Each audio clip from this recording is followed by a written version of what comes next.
Let's call our meeting to order. Our Rotary District 6780 business meeting for today, which is Saturday, April the 24th. I want to welcome everyone. Thank you for spending your time to share your thoughts and to hear about what's going on in the district and to participate in our business.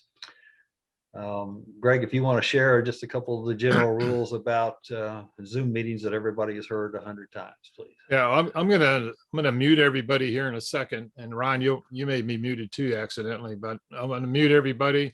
If everybody know how to the reactions button down at the bottom, and you can raise your hand there, and what happens when you raise your hand, you go up to the top of the participant list that I have in front of me, so I can see that you have your hand up.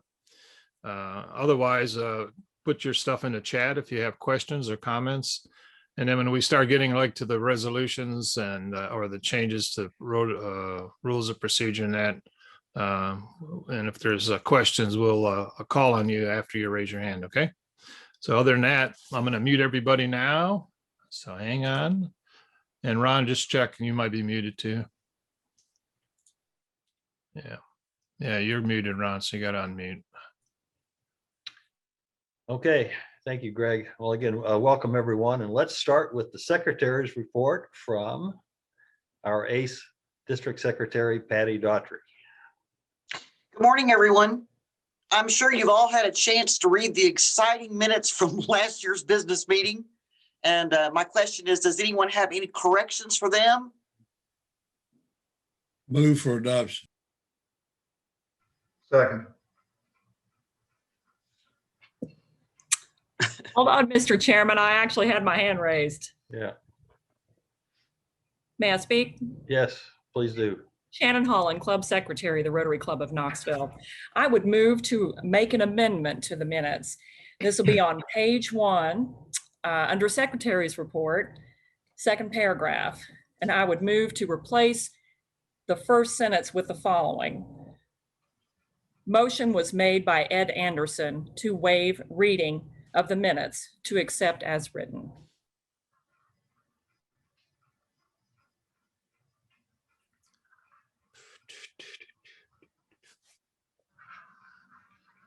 Anything else? Okay, Mr. Clark, I believe you made the motion to approve the minutes. Would you agree to make that motion as amended? So move. All right. Do I have a second somewhere? Someone raise their hand for me? Frank, Okay. yeah, Frank has seconded it. Yeah. All right. All in favor, please raise your hand. Any opposed? All right. Thank you all very much. And thank you, District Secretary Patty. All right. Our next point of business, so to speak, is I'm going to give a brief report. Oh, Bonnie, do you have a question or a comment? Yeah, Bonnie's got her hand up. Yeah.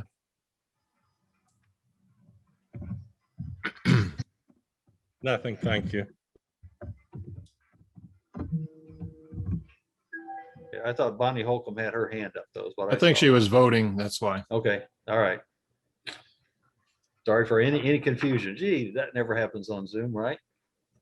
Okay. Today, of course, is April 24th, and I will start with just a quick report on our membership. As of Thursday, our membership is at 2,838 members, which is down 154 for the Rotary year, but I am very happy to report that we are up net 14 for the month of April. This is the first time we've been up since at least February of last year. And so I think things are starting to kind of move along. I know that a lot of our clubs are doing a great job of trying to be very active in seeking members. I know, for example, I know that Bearden under John Hines' leadership and Cleveland under Mike Griffin's leadership are very intentional about what they're doing with their membership recruitment things. And I know other clubs are doing similar kinds of things. Bradley Sunrise is looking at a possible new club in their area in a next door county. I know that our district membership chair, Shelley Christian, has been helping a lot with the new Toastmasters Club that's been kind of working off as a satellite club. And a lot of our clubs are have done a really good job with keeping their members engaged. So I think things are moving along really well, and I'm expecting a really good year for District Governor like Cindy Gammons. I think we're going to just turn this thing around and get our members back, because as we all know, we need Rotary now more than ever. Certainly, most of our clubs now are meeting in person or trying to meet in person. There are still some, of course, who are Zoom only. There are some who are doing hybrid, and they're all doing a pretty good job of doing whatever is best in their area. I know that those who have returned have told me that they have really enjoyed getting back together, just as we have enjoyed just even Zooming, together today. So some of our clubs, of course, are still having issues with finding a space. And they may not be able to meet until again, we have a little better situation with the pandemic in their areas, but I know people are trying to do their best. Of course, we still have 2 months and 1 week to go in our Rotary year. And of course, the emphasis from the district governor, of course, is to end our year strong, that we continue to look at our goals and keep doing the things that we have, so that among other things, you can get some recognition from awards for all the great work that you are doing. I've really been proud of the job that our clubs have done with their community service under the circumstances that we've had during this year. I know almost every club has done, and some are still continuing to do, some activities related to our pandemic challenges. Many clubs have done a lot of things about PPE, and certainly feeding hungry have been most of the things that have been done. We have had some challenges, of course. It's been a challenge for Rotary, for example. Having our clubs meet has been very, very challenging. Meeting has been an issue for them. Having focus has been an issue for them. And quite frankly, we've had some problems with Rotary International in terms of getting their technology working with us and getting some things better communicated. So we've got some challenges there moving ahead over the next few months. We've been trying to work on bringing vocational service back into the active areas of service within our clubs. We haven't made as much progress on that as I had hoped, but I know that Cindy will be working with our new chair, Richard Bettis, and his committee to try to make that happen again next year. I will say that we had a very successful 4-way test speech contest with great participation and some great students from what I heard. So, congratulations for our clubs and our students who were all involved with that. Of course, our youth services has had some real challenges this year. Riley was canceled early, but they are already starting to work on September event coming up, and actually forms for the September RILA are already up on our website. So if you want to start looking at that, you can. Rotary Youth Exchange, of course, we had to cancel for this current year, and then recently Rotary International announced that we're going to also not have Youth Exchange for 21-22, which is a real disappointment, of course, for a lot of folks. That doesn't mean that there isn't work to be done, because they'll be starting again in the fall trying to find candidates for the next year. Our Interact conference had to be done virtually. That was an experience. Hopefully we'll never have to do that again, because that is, of course, one of the pride and joys of our district, to see all of the things that our kids did. Several of the clubs put together little videos about what they have done, and they were really pretty well done. Pretty interesting. So I know that those of us who had a chance to watch the Interact conference really enjoyed that part of it. And I do know that what the Interact clubs have been doing is varied tremendously from area to area. Some clubs have not met at all, and some clubs have been able to do almost what they normally do. So there have been a lot of really good programs that have been done at some of these clubs during this year. Now, 2 weeks ago, we had our Brown and Bomar scholarship interviews. We were originally going to give 5 scholarships, but we had a donor contribute a little bit of money. We were able to give 7 scholarships to 7 really outstanding students. So that was done virtually, and that apparently came off really well. So I'm glad to report on that as well. Now, from the Rotary Foundation standpoint, on our annual fund, our club support is down a little bit from last year, but we're not done yet. I mean, that's the other thing. We just aren't done yet. So we're hoping that we can have a nice, strong sprint to the finish. Our support from our districts and our clubs and our district portfolio has been really good. And there is a chance that we might even be able to meet or exceed last year's totals. which I think would be spectacular. So we're going to keep pushing on that as well.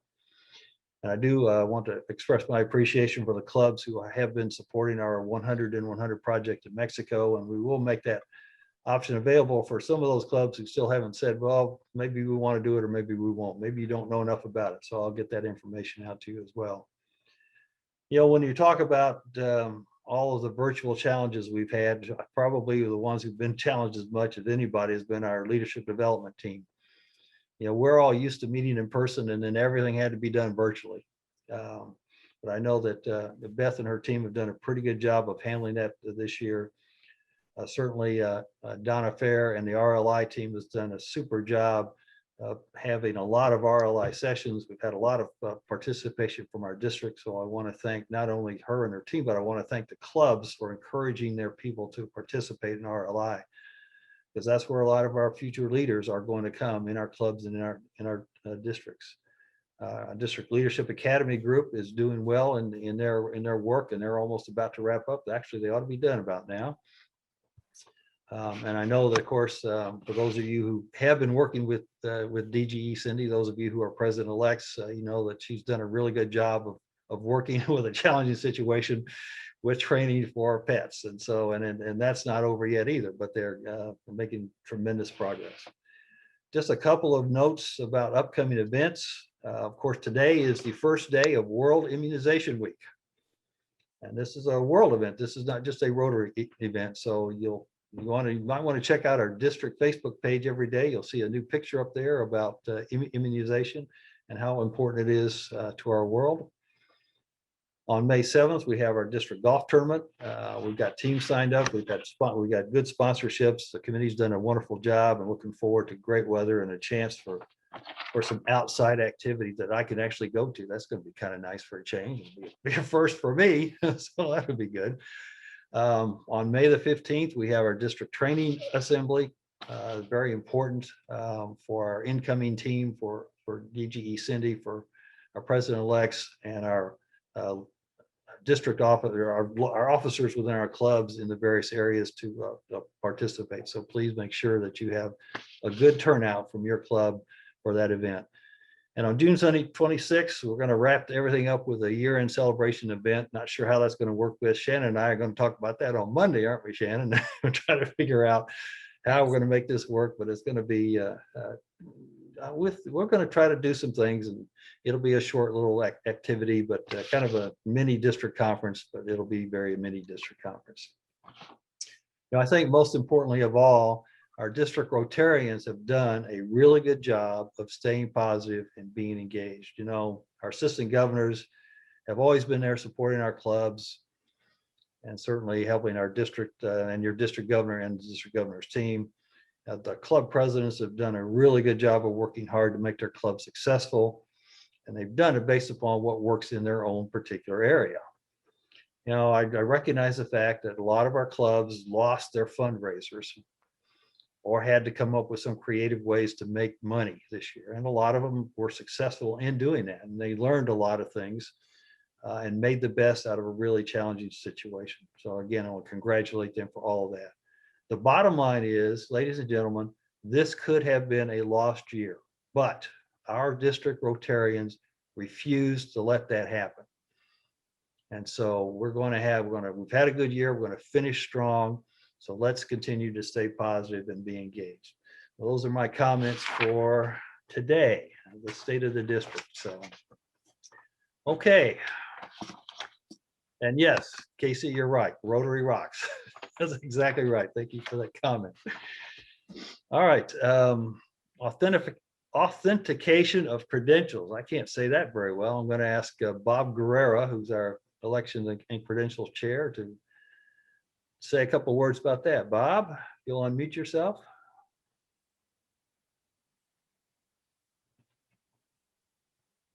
Thank you, and good morning. Thanks to everyone who sent in and emailed their credential forms. 64 clubs in the district. We received certifications from 32 clubs and 62 electors. So with that being said, I hereby certify and authenticate the elections and the credentials for the 2021 district business meeting for Pigeon Forge, not Pigeon Forge, for District 6780 for Saturday, April 24th, 2021. All right, thank you, Bob. All right, now we have some ballots that have to do with a couple of elections. And Greg, if you'd like to say a couple of words about that. Okay, so I'm going to send an email here in a minute or two that will go to the 62 electors. There's a link for Survey Monkey. If you would answer there's two questions. The first one is nominating 5 individuals to serve on the nominating committee for district governor for 24-25. And then the second question is nominating 1 person to serve on the nominating committee for the RI director for 23-25. So I'm going to send that out and then we'll report the results later on. Okay, thank you, Greg. And for those of you who are not electors who are listening in, we have a 7 folks who have put their name up for the 5 members of the nominating committee for our district governor. And we have 4 candidates who have put their name up for the nominating committee for the RI director. So that's what that election, that's who's involved with that election. So thank you all for your participation in that. All right, our next point of business is our treasurer's reports, or reports, I should say, from Jennifer Campbell, who is coming to us live from, I think, Washington, D.C., aren't you? Or somewhere in Virginia. No, it's Charlottesville, I think, isn't it? It's Jennifer? Charlottesville, Virginia. Yeah, we're here with the grandkids, watching them while their parents go to a wedding. So yeah, it's pretty exciting here. So what I have today is the District 6780 financial reports for the year ended June 30th, 2020, last June, and for the ones as of March 31st this year. So a few highlights. These were sent, I believe you posted them either on the website or sent them out to everyone, didn't you, Ron? So they're available if anyone wants to actually see the financial statements. But we ended last year with $248,210 in assets. And of those funds, $11,700 were set aside to pay for liabilities like the RLI training, vocational services, scholarships, etc., leaving $236,500 available for operations of the district. And if I move along to the income statement, the statement of receipts and disbursements, this report compares what we've actually done in receipts and disbursements versus the budget. And there are very few accounts that ran over the budget last year, but all of those were approved in advance by the Finance Committee. The largest overrun was in line 6873, which was Rotary Youth Exchange. And the reason that overran by almost $11,500 was we were spending extra money to get our kids home that had gotten stranded overseas due to COVID. And let's see, disbursements overall were $88,305, which was a $49,000 underrun, mainly due to COVID. The bottom line is that we had a net increase in our funding of $2,391, even though we had projected a $19.3 thousand deficit. So I'm moving right along into the March 31st financials. As of March 31st of this year, we had $274,457 in assets. And of those, $8,000 plus a little was set aside for specific activities like the Fred Brown and vocational scholarships that have been awarded but not yet paid. So this leaves about $266,384 for the operation of the district. Got loud all of a sudden. Let's see here, $88,000 was supposed to be spent between now and June, but again, I don't think that's going to happen. We are not spending at a very high rate due to COVID. The net change in assets, or the income at this point in time, including some of our self-financing activities like Heart to Heart, is $29,895. Let's see here. So if I look at the statement of receipts and disbursements, again, that's like our income statement. So far, we've taken in $55,030 versus a budget of $115,780 of receipts. And the reason that that is a lot lower is because we cut the dues in half this year. Instead of charging $24 a head, we only charged $12 because we felt the clubs could use a break due to the COVID, and we didn't need as much cash. So disbursements so far have only been $38,879. That's 31% of our budgeted expenses, and yet 75% of the year's behind us. So obviously we are not going to spend all that money. So the bottom line income for us so far this year is $16,150 for our district budget. That concludes my report. Okay, thank you, Jennifer. Her statements were emailed to all of the electors and also to the presidents and the secretaries of the clubs. And so that information is out there, and certainly entertain any questions. If anyone has any questions, put them in the chat or raise your hand. I believe we need these statements have been reviewed by the district committee, correct, Jennifer? The June 30th ones? The statements as of June 30th have been.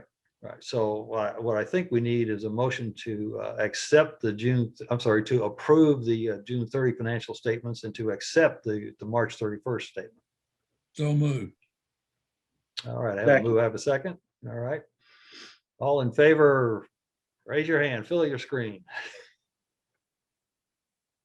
All right, any opposed? Okay. Greg, I don't see anyone, but I think we're good. So, all right, thank you, Jennifer, and thank you all for your vote. So, okay, next we can move on to the District Finance Committee reports. One of them, we'll start with our District Finance Committee Chair, Bobby Davis. Bobby. Good morning, everybody. As Jennifer said, one thing I did want to note that Finance Committee worked closely with Ron and District Treasurer and looking at the impacts of COVID, which eliminated a lot of the funded activities we'd normally have done during this year. And that led us to the decision that reduction in the one-time reduction in the dues from $24 per person to $12 for this year. And that helped everybody out and still puts us in a favorable financial position for the district. The one item I wanted to talk to before I turn it over to Beth is we did talk about reserves reduction. When we were looking at this earlier in the year, we had about $120,000 of reserves above the minimum that we had established for the district. We discussed several options, and we did not come to a decision on a final plan. The Finance Committee elected to continue those discussions into the next year, and hopefully we'll get that addressed during this coming year when Beth is chairperson. The second part of our presentation today is the 2021-22 budget for Cindy Gammon's year. We worked closely with the leadership team, with Cindy, and put together this budget, which I think is an excellent budget for next year. And the person who actually worked on that with Cindy is past District Governor Beth Stubbs. So I'd like to turn the floor over to her, or the screen over to her.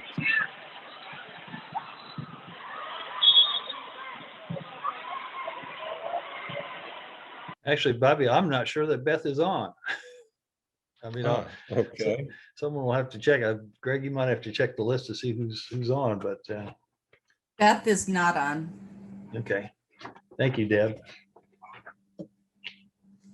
Well, okay. In that case, let me call on Cindy and ask her to at least talk about the highlights for budget. The proposed budget was sent out by Ron, so everyone should have that. But I would like her to make any comments she'd like to make relative to the budget for next year.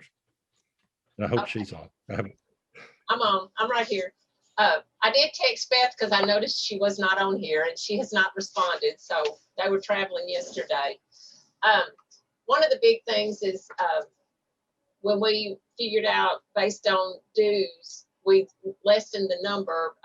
We discussed it with Ron and he kept looking at the projections by way of what our district was doing each month. And so the number is a lot lower than the last 3 years, if you'll notice, because we based it on, I think, Beth has the numbers, but I think it was like 2,900 or something like that. Ron, you may remember as well, but so we based that on that.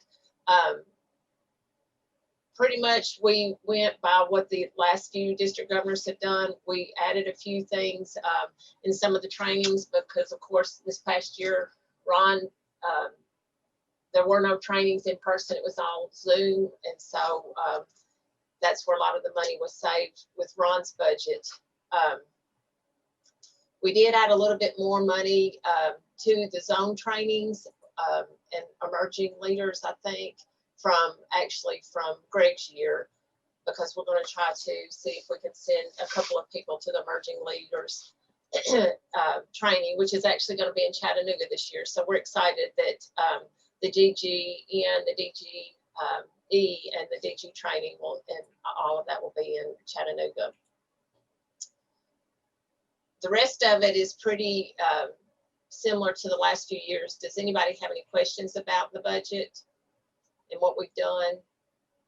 So one thing, again, I would just, remind everyone is that the per member dues are unchanged at $24 per person. Yeah, and let me add just a couple things. She was mentioning the basis for it in terms of membership. It's based on $29.92 membership going into next year, which is down from $31.75 for this year's budget, reflecting what we anticipated was going to happen this year. The bottom line of the budget, as I can scroll down, I'll put it up on my own screen. It's 17,542, the deficit.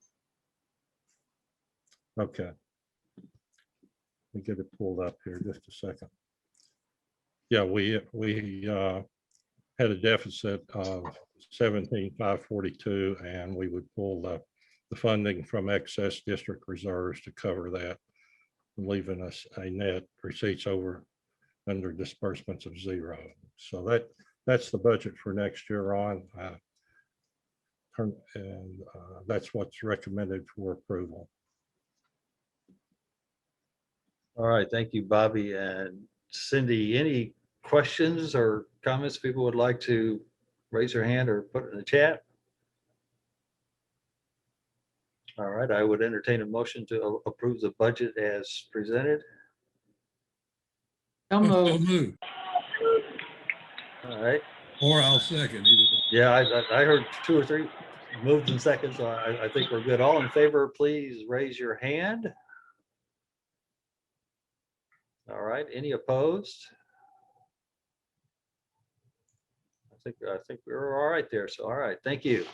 Again, thank you, Cindy and Bobby and Beth, even though Beth's not here. So, all right. Our nominating committee report for our district governor. I see that Fred Heitman is not on the call.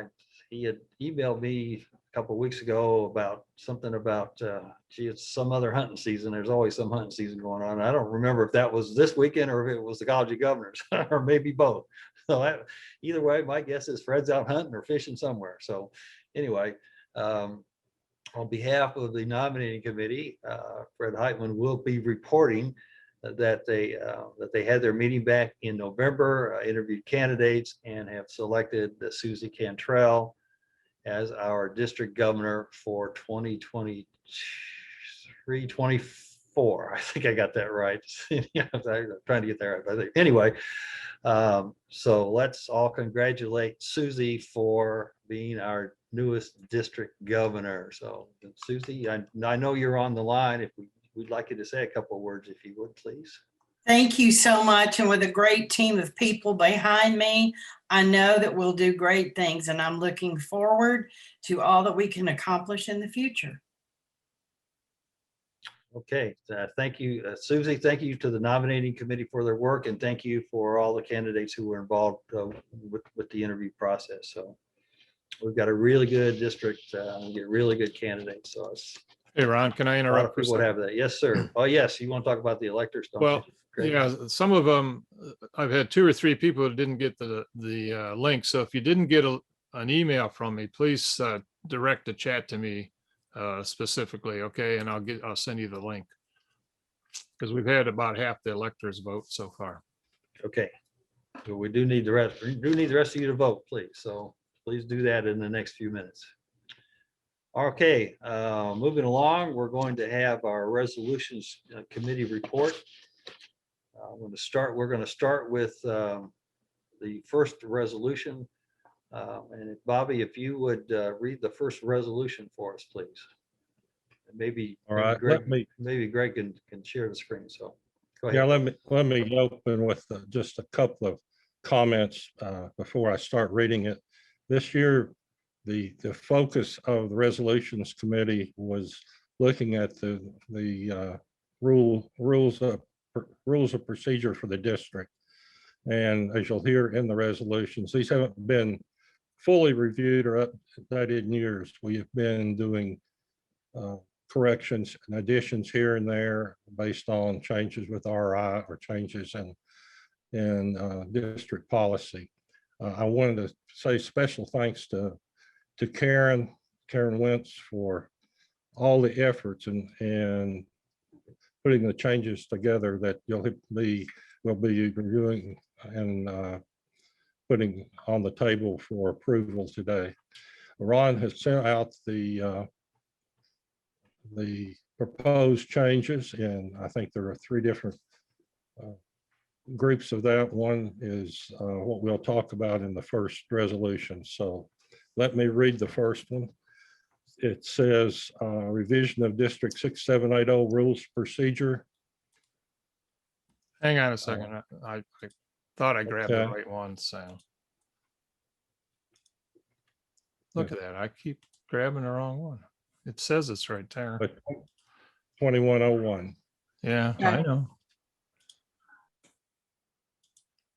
And that ain't gonna be it either. Look at that. All right, let me bring it back to this screen. Sorry. I don't know why it's not grabbing it.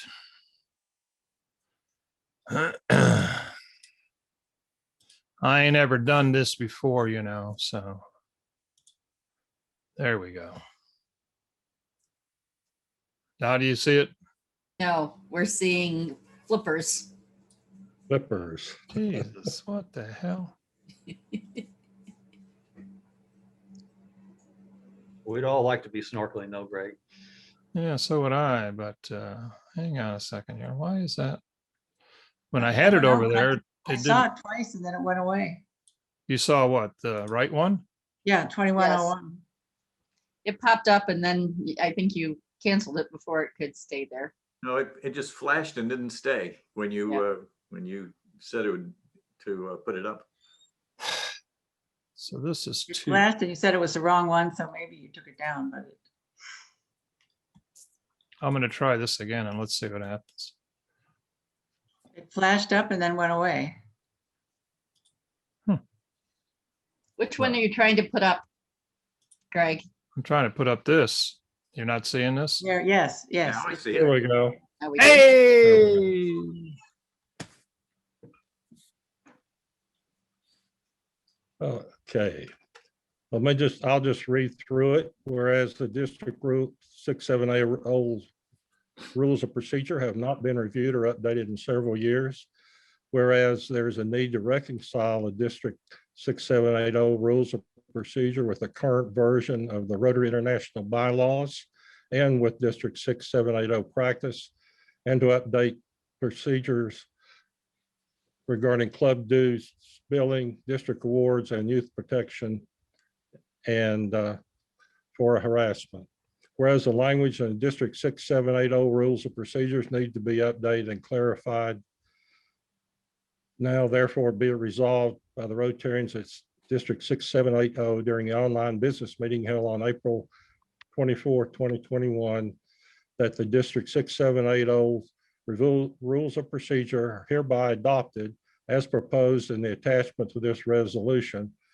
This particular resolution is for the revision of all sections except Chapter 10, Section 10. These were sent out early enough that this resolution only requires a 50% majority or 50% vote by the electors to adopt.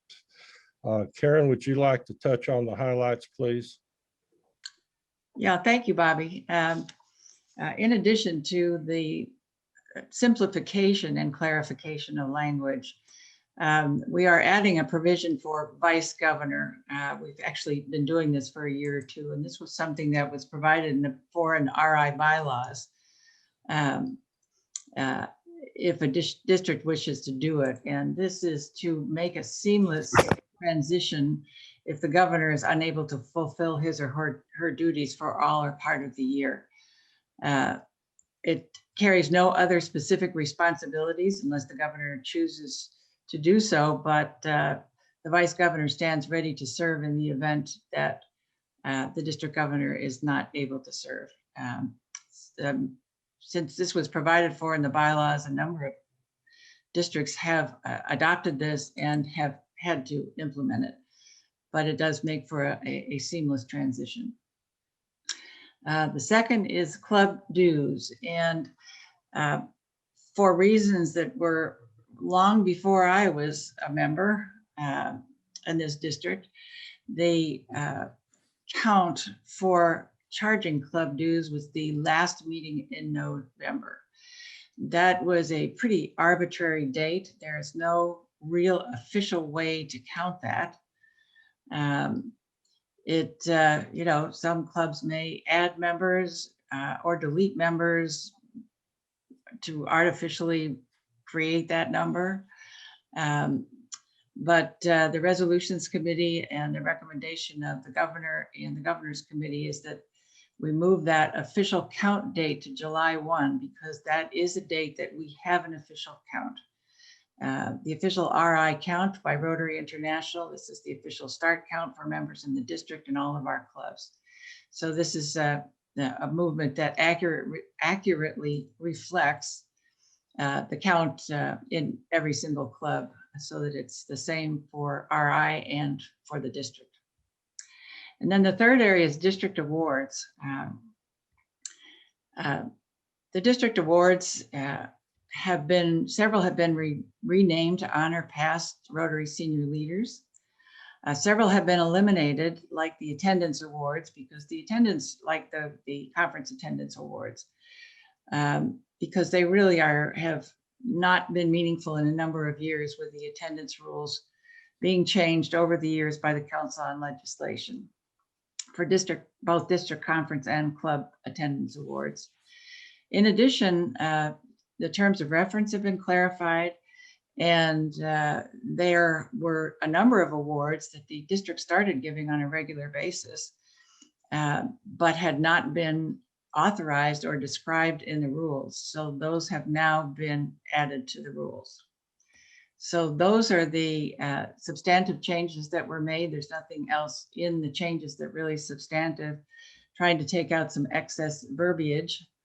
RI did this a couple of years ago with its bylaws and cut them down by at least a third without changing the meaning of anything. So hopefully we'll have them a little more streamlined and easy to read. I see a comment, a question about, will the district dues be billed in January? I think that's still to be determined. I think that a notification will go to clubs of early as soon as that count is in fact determined. Notification will go to clubs that this change is taking place. I think the governor's committee will determine how that transition is to take place, but you will at least be notified of it. My guess is, my recommendation would be that there be least a year's transition, and perhaps the billing go out a little earlier for cash flow purposes. But there will be adequate notifications given to all the clubs.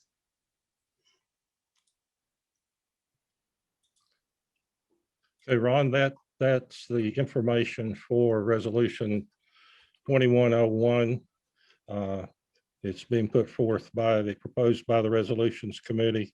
And as stated, this deals with the resolution, revision of all sections in the current ROP except section 10. So it's proposed for approval Okay, by the thank you. committee. All right, thank you, Bobby. I think we want to ask for any questions or clarifications that people would like to share with us. Yeah, I see Janet has got down here, suggests to keep it in January, and I think that will probably happen in this upcoming year, and they'll probably, take it on a they'll have to take a look at and see what they want to do moving forward. But I think it's going to be I don't see it changing this year because of, we want to give people plenty of time to get adjusted to it. So I see another question in the chat. Ron, Cameron Fisher says, explain the difference between the governor, the vice governor, and the DGE. The DGE is an elected position to progress through service into district governor. There have been cases where a DGE has been moved up a year, but that requires some bureaucracy and some action by the board of directors. What the vice governor provision does is provide for someone to stand in immediately and not necessarily for the entire year.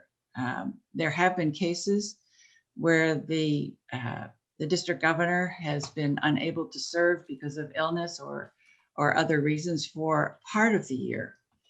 And so then the vice governor can step in immediately without going through the bureaucracy. Of course, there'd have to be notification to the general secretary and the board. But this provision allows the flexibility to do that without asking the governor-elect or the governor nominee to move plans a year ahead, which really isn't fair to the governor-elect or governor nominee.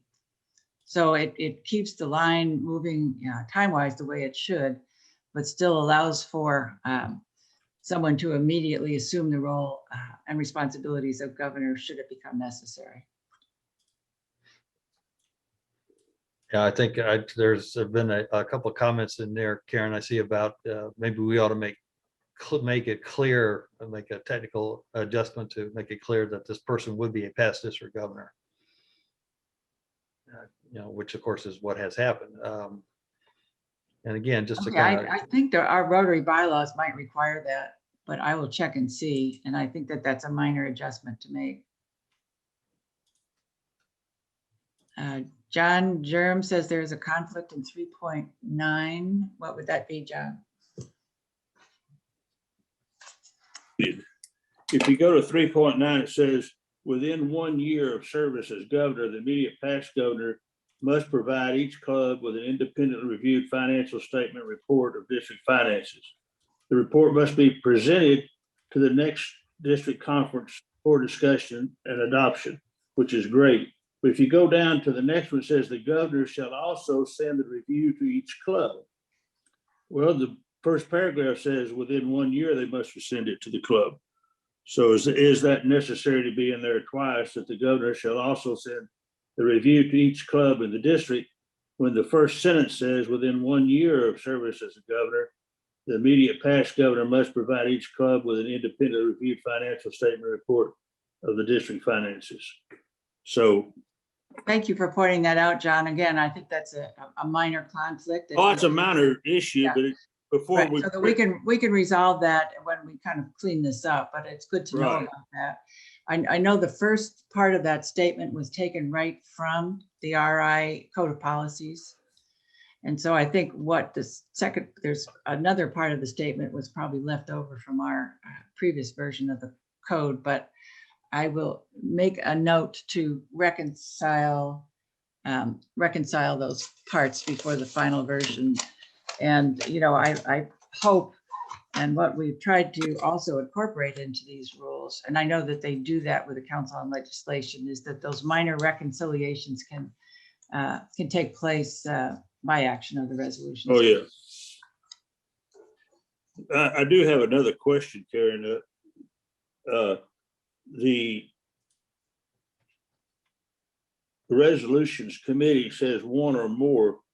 Should there be a minimum on the resolutions committee so that it's not just down to one person that makes these resolutions, make it mandatory that there's 3 people or something? I'm just asking a question. I got no suggestions or recommendations, but when you say one or more, I understand or more means more than one, but should there be some minimum other than one or maximum other than one?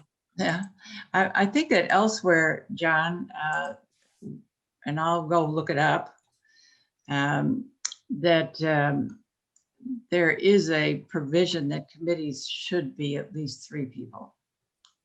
Well, I couldn't find that, but that would be wonderful to do that. Okay. But that to me is a minor issue there too, also.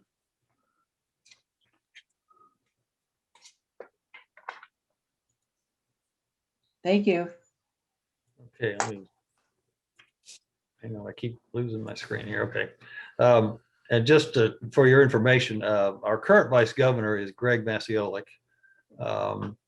And the prior year, our vice governor was Jim Roxlow. The vice governor does not have to be the immediate past district governor. That's not required. That's what we've done the past 2 years, but it does not have to. Cindy doesn't have to make me the vice governor if she doesn't want to. So, okay. But it has been a past district governor. So, okay.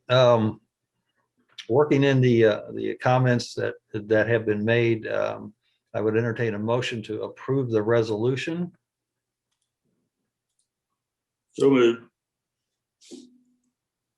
So moved. Or a second from Al. Okay.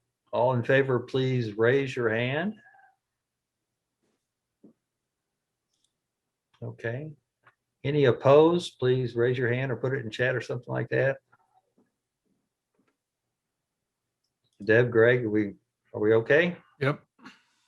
All right, so the resolution passes. So thank you very much for that. Now we can go to resolution 21-02. We'll try. Oh, there's a hand being raised. I see a hand. Oh. Or I did. Maybe it's gone. It's gone now. I think that might have just been a vote there, Bobby. So. Okay. This one is, again, resolution on a revision of District 6780 Rules Procedure put forth by the Resolutions Committee. Whereas the District 6780 Rules Procedure has not been reviewed and updated in several years, whereas there's a need to reconcile and enhance the District 6780 Rules of Procedure with the current policies and procedures of Rotary International regarding youth protection and harassment. And whereas, okay, I can't, all right now. Whereas the language in District 6780 Rules Procedures need to be updated and clarified. Now therefore be it resolved by the Rotarians of District 6780 during the online business meeting held on April 24th, 2021, that the District 678 Rules of Procedures hereby adopted as proposed in attachment to this resolution. That is, deletion of the current Section 10 Sexual Abuse and Harassment Policy and replacement with a new Section 9 titled Harassment and a new Section 10 titled Youth Protection. Due to the timing of this one being sent out, this resolution requires a 2/3 approval by two-thirds of the electors in order to be adopted. And Karen, would you want to hit the highlights on this, please? Yes, thank you, Bobby. A little background. Rotary International did not really begin to focus in a serious policy way on youth protection until about 2005. There had been incidents prior to that, but in terms of an organizational policy, it was about 2005 when they really focused on it. It just, and then it, for the first time, required districts to adopt some kind of a harassment, youth protection harassment policy. Coincidentally, I was a district governor in 2005, 2006. And so we put a committee together to gather whatever information we could at the time. And the existing Section 10 was the result. That Section 10 is a combination of policy, and it's a combination of policy and procedures. The Rotary International has since then really clarified its youth protection, and on the next resolution, we'll take a look at a separate youth protection policy as recommended by Rotary International. Really focused its a lot of guidance and policy on youth protection and established certain requirements to participate in the youth exchange program. The youth exchange requirements are stronger than the general requirements. But all of our clubs, well, almost all of our clubs, many of our clubs are involved in youth programs in one way or another. Interact, RILA, and Youth Exchange in our district are all very active. And the protection of our youth from harassment and sexual harassment and inappropriate behavior is absolutely the highest priority for us in terms of our youth programs. There's also a lot of guidance out there now in terms of best practices. So even Rotary International establishes a policy, which is a framework for us who participate in youth programs at the club level, at the district level and the club level, to develop a certain of our own procedures within that policy. You know, Rotary is different around the world, and cultural differences, legal differences in various jurisdictions are going to affect this. But our policy has, it is, in my opinion, woefully inadequate when compared to what Rotary International is now asking of our clubs and the practices it put forward. The other aspect of it is harassment. And harassment can occur on every level. And it wasn't until 2019 that Rotary International passed and incorporated a policy on adult harassment, i.e. Rotarian to Rotarian harassment. We like to think that those kinds of things don't happen, but they do, and they happen in the United States. So that the Rotary International established this policy and also has guidance on best practices.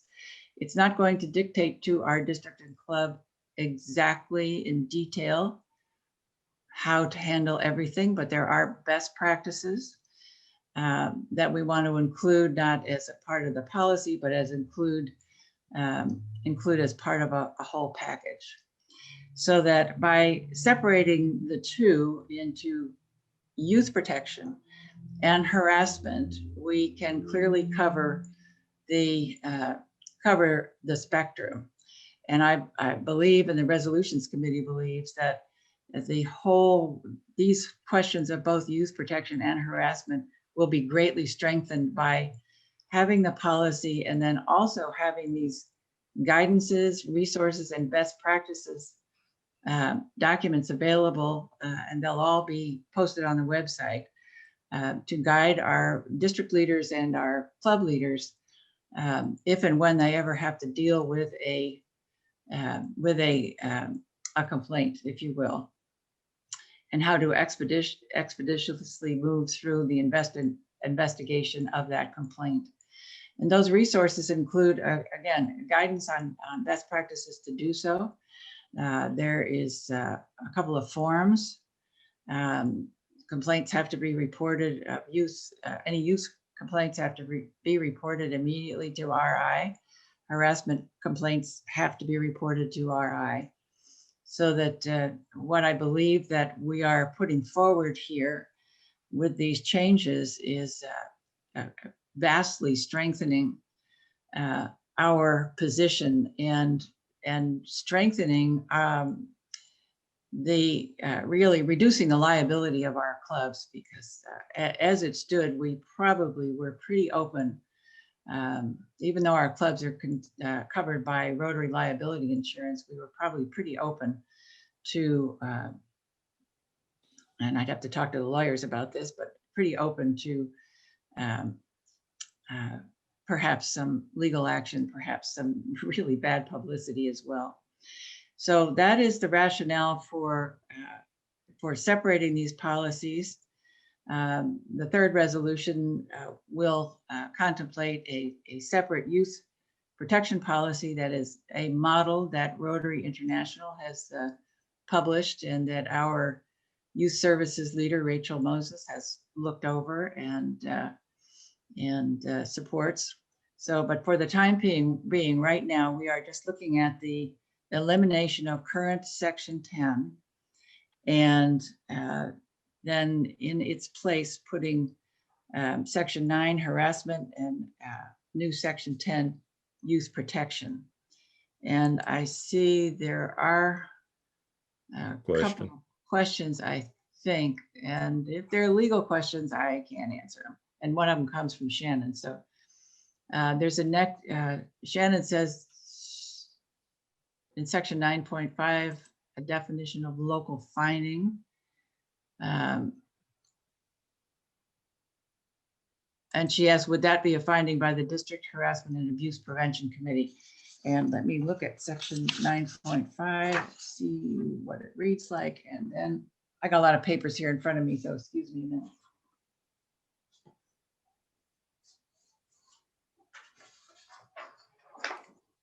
All right, 9.5 is in the 9.5 is in the harassment policies. And again, local finding, the intent is if something comes up to the level of the district and there is a local finding by the district committee, then that would be the committee that has made that finding. The Rotary International policies on harassment, adult harassment, and their procedures. And there's quite a good training actually on the Learning Center that all presidents-elect are supposed to review. So that was put into policy about 2 years ago. That if there is that local finding at the district level, and 9.5 says if the Rotary Club refuses to terminate the member for a local finding, that would be at the district level. And the district contacts the RI director, and then the director takes it to the board. And this has occurred in the United States. They had a good policy in place in that particular district that follow these guidelines. There was a local finding. There was a lot of documentation, and all of this requires documentation, of course. And there are, again, best practices for that and some guidance for that. But if there is that local finding, in this particular case that I'm aware of, the club refused to terminate its member, and so the club itself was actually terminated. But that's really where we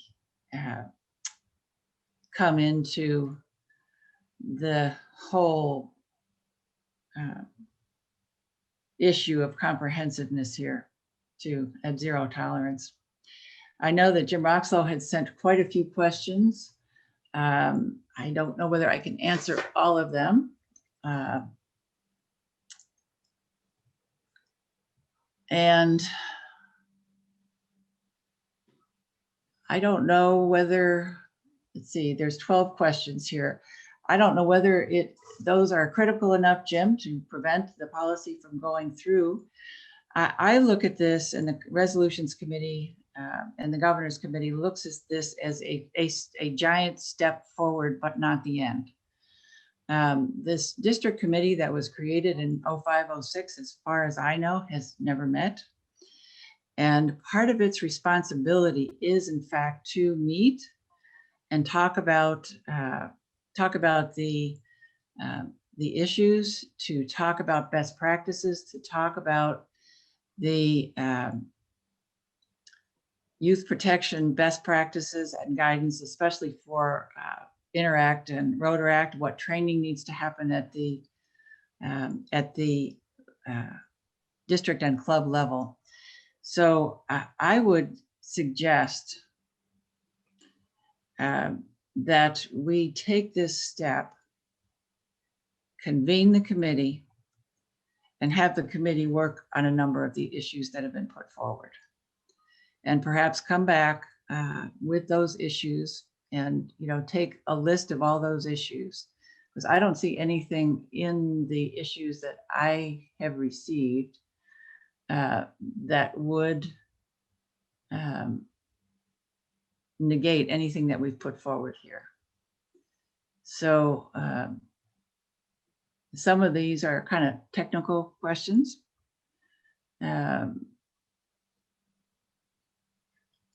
But that's, you know, Jim, if you want me to go through all these, I can. I don't know whether I have answers to them all. I think they're good issues that have been raised, but I think that if we get these policies passed and convene this committee, those are the kinds of questions that can be addressed in that committee to be moved forward, perhaps with some revision next year, or as we develop the procedures. A number of the questions on your list, Jim, are in fact, I think, answered in the guidance that we have from RI. Aaron, go ahead, Jim, and I want to come back to Shannon. Go ahead, Jim. I think there's enough confusion about what the club's role is and what it should be and what the first step should be if something happens. And I'm not sure that they were ready to throw that at the clubs. I don't think we have any clubs that have talked about it because it hasn't been out long enough. So I don't know how we would ask if the clubs are ready to accept this policy. Well, here's the thing, Jim. There's been a policy open to all that confusion for 15 years. And now we do have guidance that is part of what the training is. What we tried to do here is put basic policy elements together.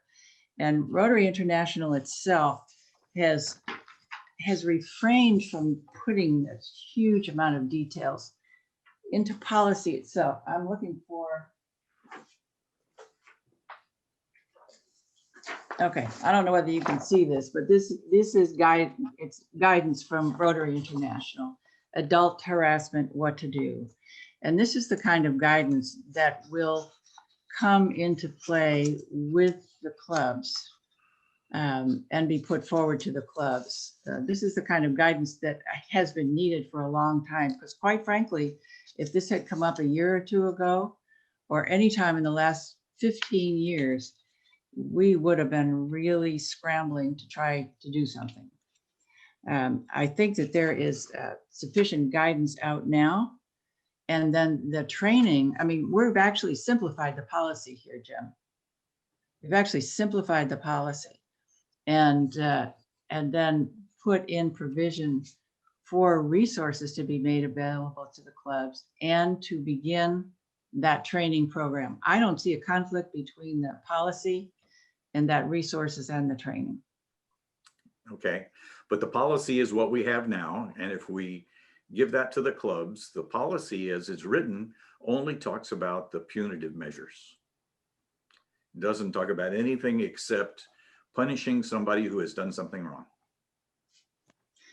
Well, that's the ultimate outcome of the policy, that what I'm saying is the other guidance is the how to work with this from the beginning. And that doesn't belong in No, but policy. it's not in there. It Nobody. doesn't, but it doesn't belong in the policy. Now, what would you suggest to just add a paragraph about the clubs will be trained or something like that? I think training clubs is a pretty good thing. And I think that trying to, as it says in the code of policies, trying to create a culture where we don't have harassment. Mm-hmm. I forget exactly what the wording is, but that's in the code of policies. Mm-hmm. We could, I quote the code of policies in the section 9. We can add that part of it.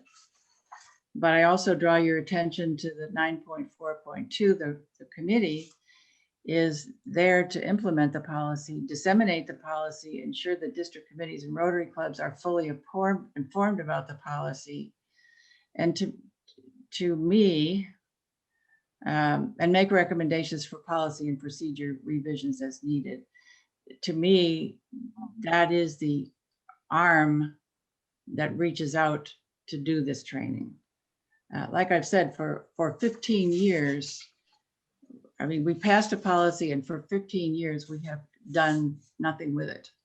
And so this is the step to do something with it and be aligned with RI policy and practices. And there is quite a bit of material out there right now to do that. Can I ask the governor's team if they have a plan to implement some of this? I don't know if they've reviewed it and talked about it and all of those kinds of things. I think that the work that has gone into this has been excellent. And it does what Karen is expressing, gives us a policy. However, with all of the questions that I'm seeing here, it's like building an airplane and flying it at the same time. I would rather not have to build the airplane and try to fly it at the same time. So if we can get the airplane built first, with whatever measures we need to add, subtract, or multiply on these provisions, and then vote on a real solid policy somehow, meet again and vote on this, table it, whatever. It is important enough that we get it right.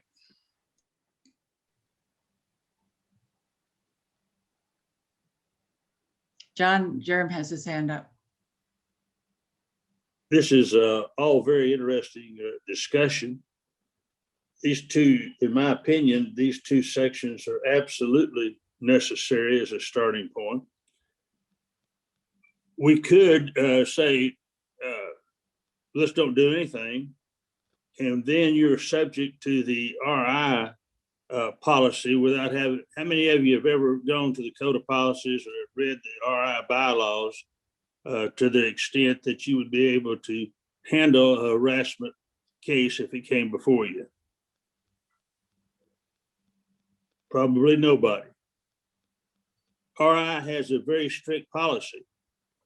And if you think this don't happen, we had a case at RI for adult harassment between a director and a staff person. And it's because of the different cultures around the world. So RI has a very strict policy, including termination of the member, which RI cannot do. They can only recommend to the district to recommend to the club that this person be terminated. If they're not, RI will terminate the district. I'd rather see us have a starting point, and then, as Alan has said, maybe this committee gets together and we call a special meeting. There's provisions in our code of policies for special meetings, but at least start with something. Otherwise, you don't have a starting point. And we had this happen in our district not too long ago, and we won't call any names or anything, but It was on a group study exchange team. And the district took immediate action and sent that, what do you call them, not the sponsor, but the Rotarian that was with the team back home. And notified RI and everything was okay. But you've got to have something that says, hey, we are serious about this. And it is a serious situation. You know, I'm the world's worst on trying to hug women. That's just Southern culture, the way I was brought up. That's not really acceptable. I hate to tell you that, but it's you got to be extremely cautious. If there's any hesitancy on somebody that I'm trying to hug, boy, you better back off in a hurry.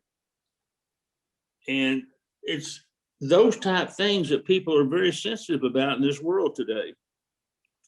So I think that if we had these two sections, how many of you have ever been to the Learning Center? There's a strong section on the Learning Center of this.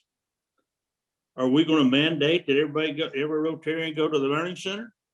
Or are we going to have something that's in the person's hands that they can see on our code of policies that says this is the way we think Rotarians in our district should act? And here's what we're going to do if they don't act. So I think that they should be adopted. I think that we should then talk about how implement a training section for our DGEs, our DGNs, our presidents, president-elects, and tighten it up even some more. So I think it does need some tightening up, but by the same token, I'd like not to. And I've flown airplanes for a lot. I hear you. I don't want to try to fly something, but this is a better start than, this is kind of like our first test run by a test pilot out there. So let's move this thing forward. Thank you, John. And again, I think passing this leaves us less vulnerable than we have been. And Yep.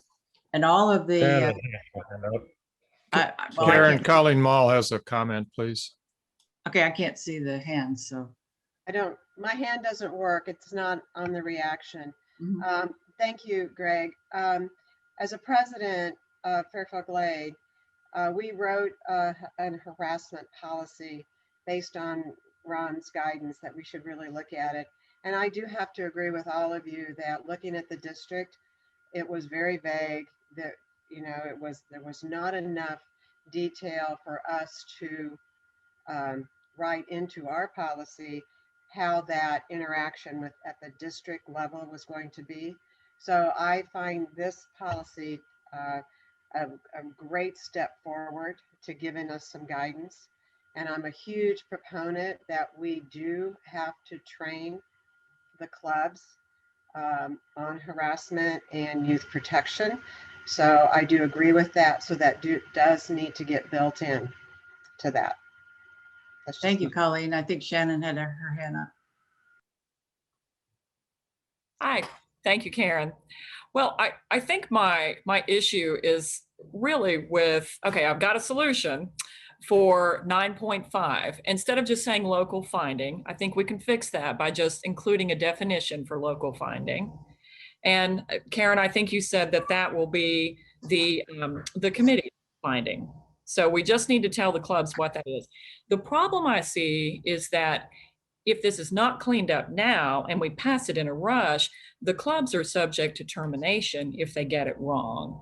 And so I put another issue in the chat from 10.51, and it says that as a club, we are prohibited from granting even membership to a person who is known to have engaged in sexual abuse or harassment, but we don't tell the clubs what that known to means. Does that mean like a rumor? Does that mean a finding by our committee? Or does that mean a criminal conviction, which would not apply to harassment? So I think if we can just clean those things up, which I'm not sure we can do today, but that would fix it for the clubs, because you're subject to termination if you don't get all these points right as a club. Well, those are Rotary's rules. So I would have to get some clarification from Rotary, because so a couple of the things that are in here are Rotary rules. But this is for our district, so I think that we could use our own definitions unless there's something that prohibits us from doing that. Well, we could, and, you know, but I, as you can tell, believe strongly that we are much better off having this policy and these policies and the resource materials that are available and moving forward with them to have the discussions and then refining the policy. Because frankly, what I'm afraid of is that if we don't do that, nothing's going to happen. And that's kind of what happened the last time.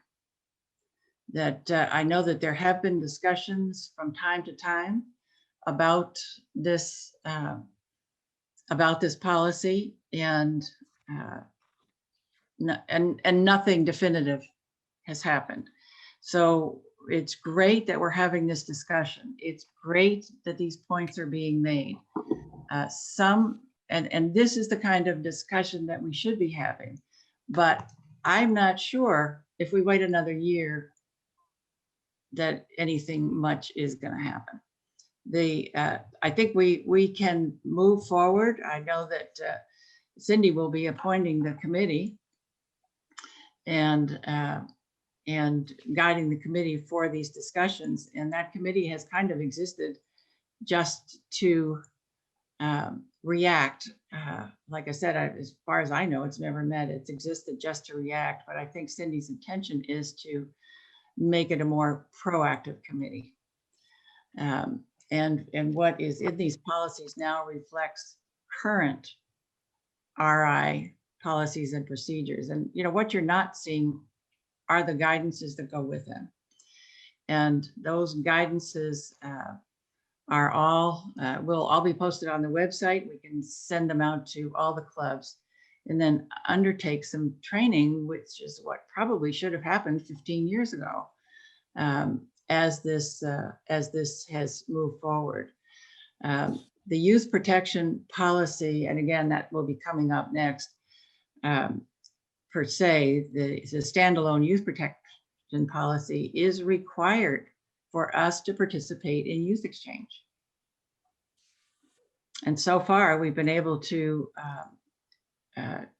tell youth exchange organizations that we have a policy, and but it does not meet the standards, or it partially meets the standards that have been set now for youth exchange.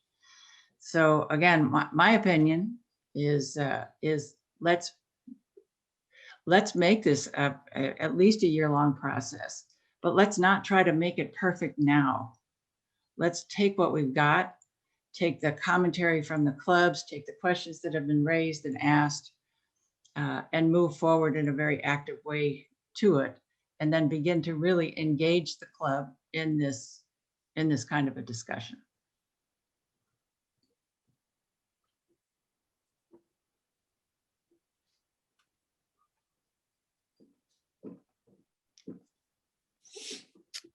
Governor Ron, how do you want to go forward with this? I don't, okay, it's any other, we've got a couple other follow-up comments that I see in there. So any other conversation that we need to have?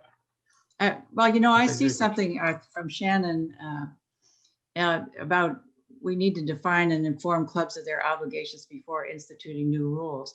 I don't see that it's any different. The new rules is the new policy. These are the new policy part of this is the harassment policy, because that's new with Rotary International. And, you know, Rotary International is saying that we have to follow that policy, but it's also saying that the way we follow it is up to us. And that's part of what the guidance is. So I don't think we're imposing any new rules here at all. We're probably clarifying the existing rules and adding what Rotary International policy says that at a minimum we must do. I don't see any quote new rules here. Some of the language in both of these sections has been taken out of the old policy. And then some of the language has been added from current policy.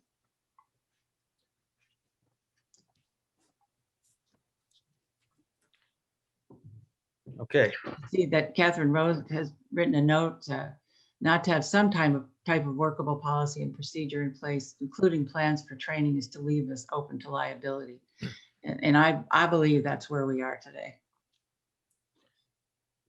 Open to some liability. And we have many more resources that we can bring to the table now. okay. Thank you all for the conversation. I believe we have the resolution from the committee. I would entertain a motion to approve the resolution as presented.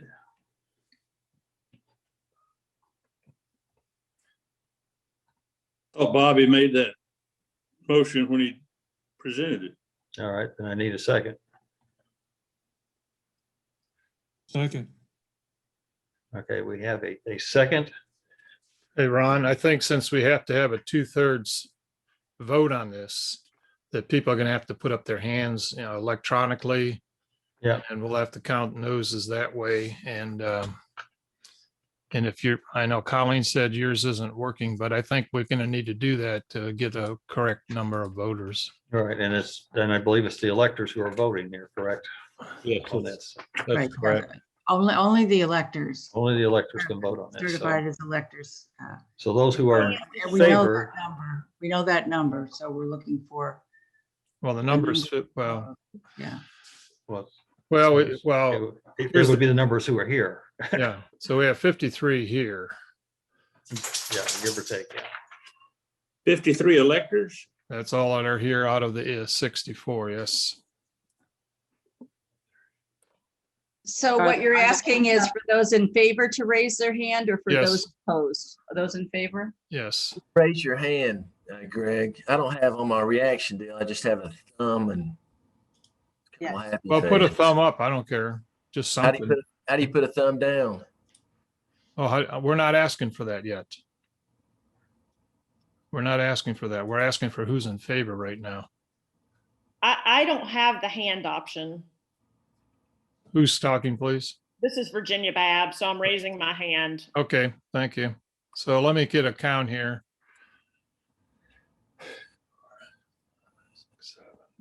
Can we clarify exactly what we're hand up on? This resolution, the resolution that we're voting on now is the resolution that eliminates the current section 10 on the rules of procedure, which was the old harassment and abuse prevention section. And in its place, there's a new section 9 on harassment and a new section 10 on youth protection. So at this point, we have 27 plus 1, so 28 hands that are raised in favor of that. Greg, how many electors did you say we actually have on the call? There's 53. We think. Okay, so we have met the 50% requirement. Well, it's No, not- it's 2/3. 2/3. 2/3. Oh, Yes. 2/3. So Sorry. let's take a vote of the ones who are opposed now. But what do you want, a thumbs down or on this? No, Greg, or how do you want to do just it? a hands up. That's all. Okay, all the ones who had their hands up before, take them off.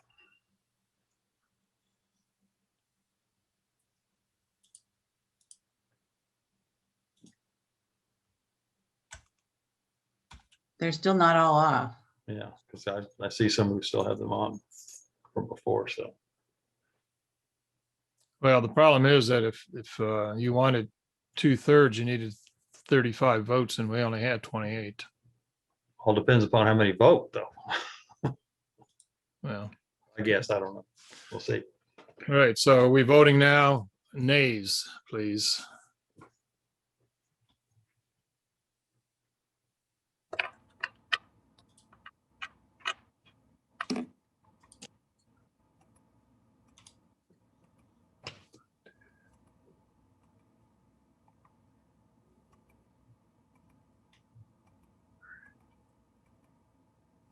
What are you saying, Debbie? Just 2.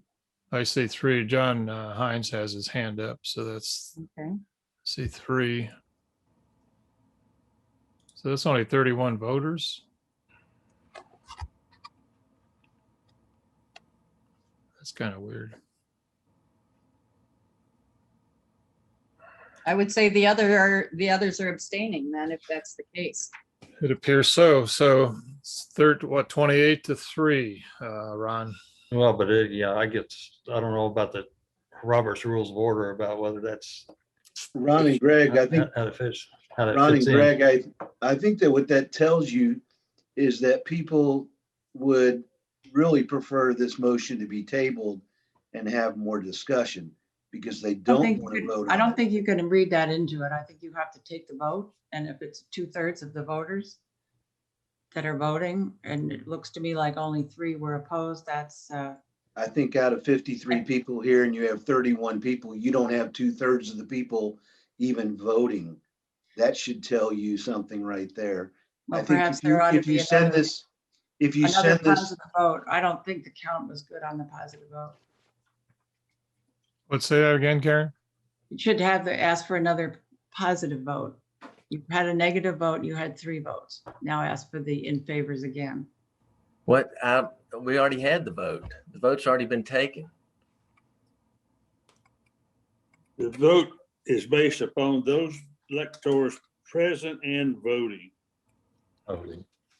So if you've only got 31 people voting, then you need 2/3 of that in order to pass it. Now, that's the rules, the parliamentary rules. Now, what you do with it's a different issue.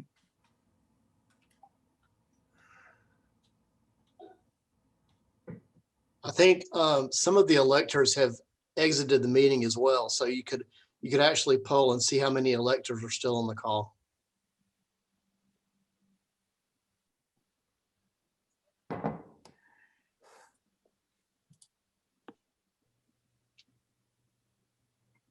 Ron, can I make a suggestion? Go right ahead. If you're not an elector, should we turn our video off so you can tell who the electors are still on? That's a good idea. That's a good great idea. You're not an official elector. Shut off your video. Excuse me, but that doesn't make sense because so many of the people on this call are not on video anyway, period. So that just means there's more people not on video.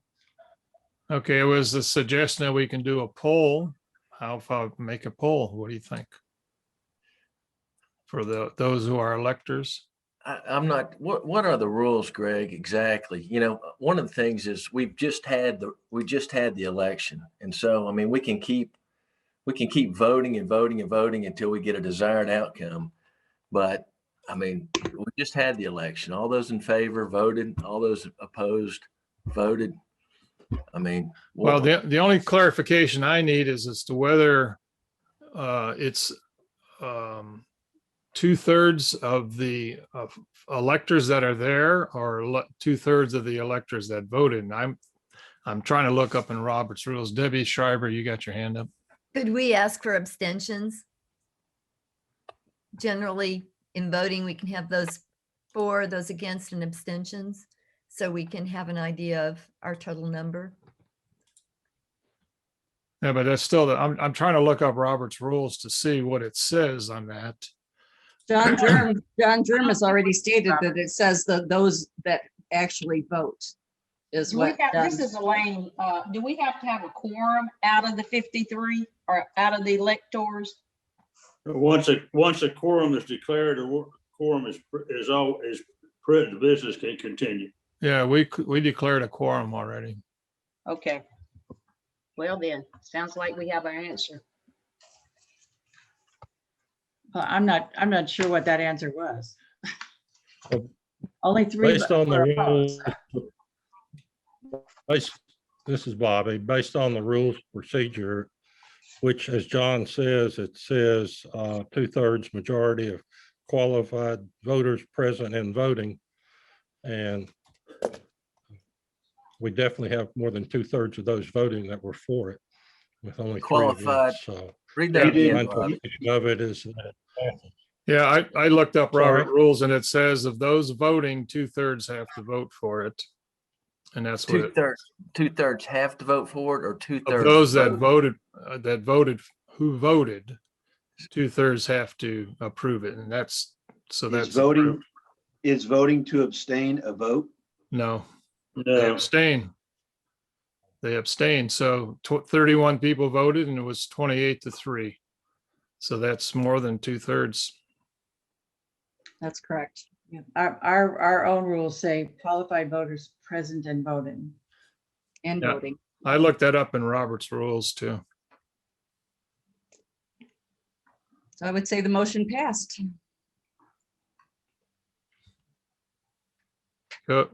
Yes, John. You're muted, John. to me, No, this is John Kinch. Chief. Yeah, Yeah. Kinch. I agree with Deb. We had 31 voters, 28 voted for. It passed. Let's go on. Yeah. No, that's what the rule says. So motion's passed, Ron. All those, Okay. how many folks abstained? It doesn't matter. I know it doesn't matter, but it just. Well, one- there's 31, so there's 53, so 22. Yeah, If they're all on, here, if they were all on. we're already got 5 people have left the meeting. So I will, when Okay. when did these modifications actually go out?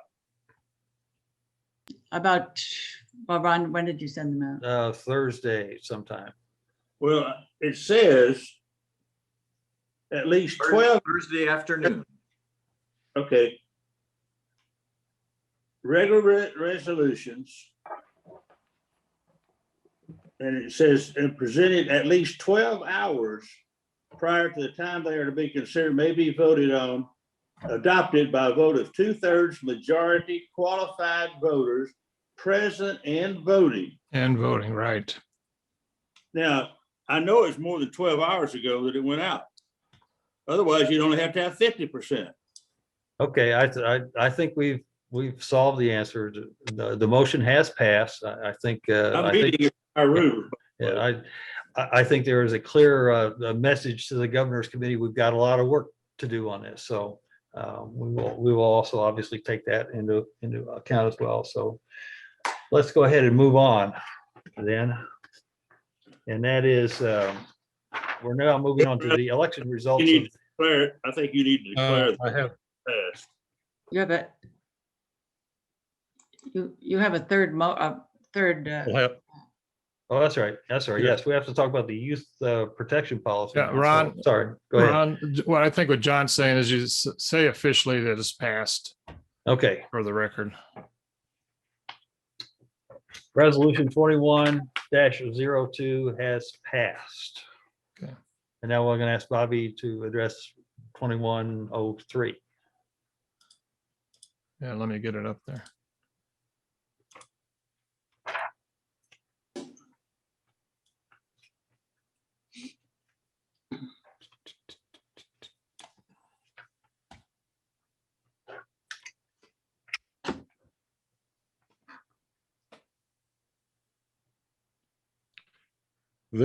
This one is District Youth Protection Policy proposed by the Resolutions Committee.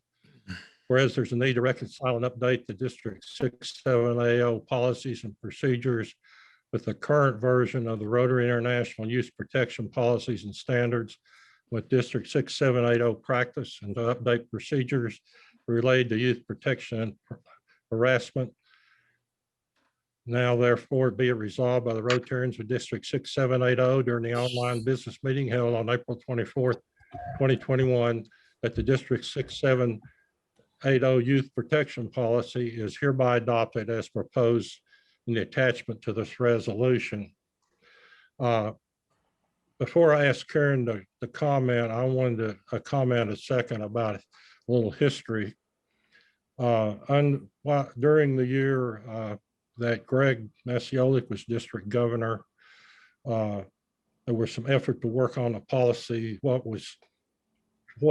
the outcome of that was on a youth protection policy that was prepared by the youth protection officer at the time, which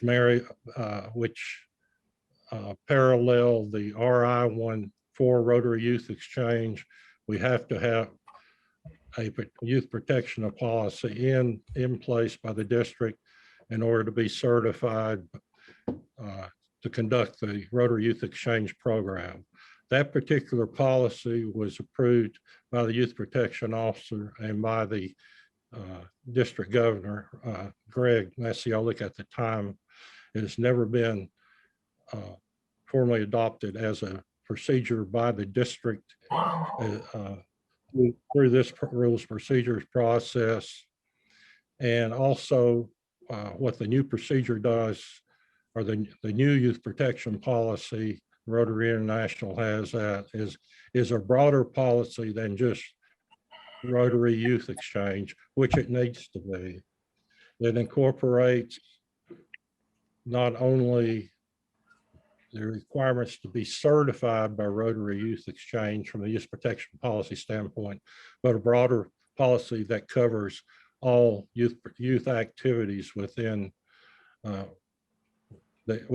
Rotary sphere, RILA, et cetera.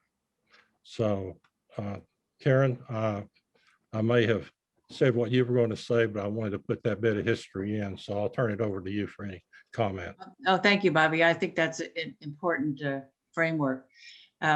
This policy, as it says in the highlights section, it's modeled on a model policy, Rotary International Standards for Youth Protection. So Rachel Moses, the District Youth Services Chair, has reviewed this and added to it in terms of some requirements, or add some specific information about what the district does in terms of youth exchange, so that this policy is required for us to participate in youth exchange, but it's never been adopted as a whole. It also sets forth some policy standards. And if you look at that policy closely, there's a couple of where applicables here. And again, we ask that you adopt this so that we could then move forward as a committee to take a look. There is a huge amount of resource material and guidance about how to handle situations. There's a huge amount of resource material that I think might clarify some of the questions that might be out there that don't belong in the policy itself, but are adjuncts to the policy. So it will be all posted and available to all Rotarians involved in youth programs. And I think District Governor-elect Cindy has already asked that a presentation be made to her presidents-elect during the district team training assembly. And I know that she's committed to following through on, again, once again, strengthening this whole area for us. Thank you. Thank you, Karen. With that, Ron, Resolution 2103 to adopt the proposed District 678 Youth Protection Policy is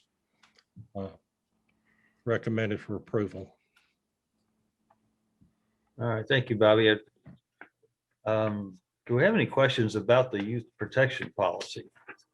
We had a lot of comments about the last part of it, but what about the youth? I see Emily, I see your hand up. It's not letting me unmute. There you go, we got you. Oh, now you're muted again. Am I now? You're good. Okay, sorry. My question was about the number 4 with regard to the club compliance.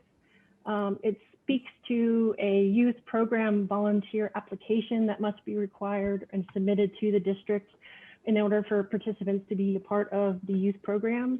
I just want to make sure, is that going to be something standardized by the district, or is that going to be made on a club to club basis? Rotary International has a model for that will be posted. And once again, part of the work that we need to do, I think, as a committee, or Cindy's committee that she will appoint, is to survey and establish a baseline for what clubs are doing and what our programs are doing, for example, in Interact and RILA. because I don't think we know a lot about that. I But agree. there is a forum for a volunteer forum. And I believe that for both RILA and Interact, at least the Interact conferences and the RILA, there are some forms that have to be completed before the youth participate in those. Okay. But this, you know, this policy is modeled on the RI policy. It works in companionship with the new section 10 on youth protection. So the two of them work together, but the very long policy statement is removed and now put up as a separate policy. Yes, I appreciate all of that, but my question, I guess, is more pertaining to if, say, I volunteer with our club's Interact Club, and we don't have a form. We have one for youth exchange, and I appreciate that the policy needs to be in place. But my concern is if we don't have something that's standardized from the district, then we don't know that we're checking the box, and we don't want to lose our volunteers because we don't have that. Yeah, well, as I said, Rotary has a model form, and I'm going to put that up on the website, and then the district committee will review all of those forms and documents. And I'm thinking probably if the district governor-elect Cindy next year convenes during one of the meetings that's already been convened, we can have a special session to really discuss various aspects of this. Cindy, do you have any comment that you want to make about all of this? Because this is all coming into your year. I'll just say, I think that this is something that we definitely need in our district. And to answer the question, yes, I think that we do need to have a form for all the clubs to use from the district level. I know a lot of you have done youth exchange, and in order to be the counselor or to be a family that has the exchange student come into your home, you have to pass the background check. And I think that, you know, we don't just need to do that for the youth exchange, we need to do it for RILA and for Interact. So I'm very thrilled that we are putting this policy in place because we have so many kids that are involved with things with Rotary. So I think it's great.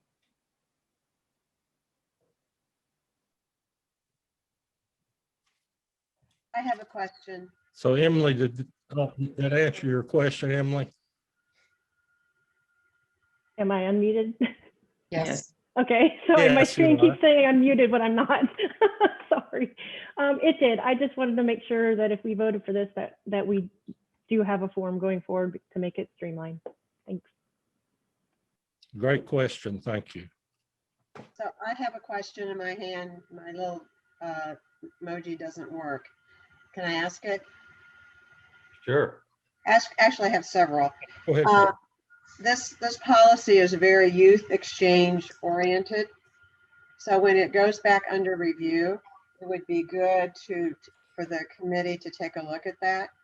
Because just in looking at it, it's hard to pull out things, youth activities that are not youth exchange. I mean, there's looks like 2-3 pages just youth exchange here, and very little about youth programs in general. My second comment is the rationale that the club would have to produce all the club materials that advertises youth exchange program, brochures, applications, a list of services in the area that pertain to youth, and any youth protection training materials. And what is the rationale for that? And then also, what does it mean if required? Do interview, reference check, criminal background? Who determines if it's required? Is that, if we're looking at Interact, is that the school that determines that? Because down below in 5, you talk about if any person is accused of sexual harassment.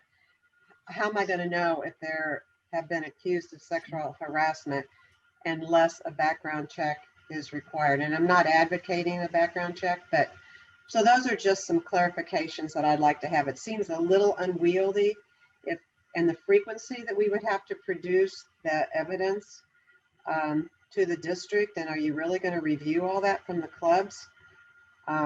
Those are just some clarifications and questions that I have.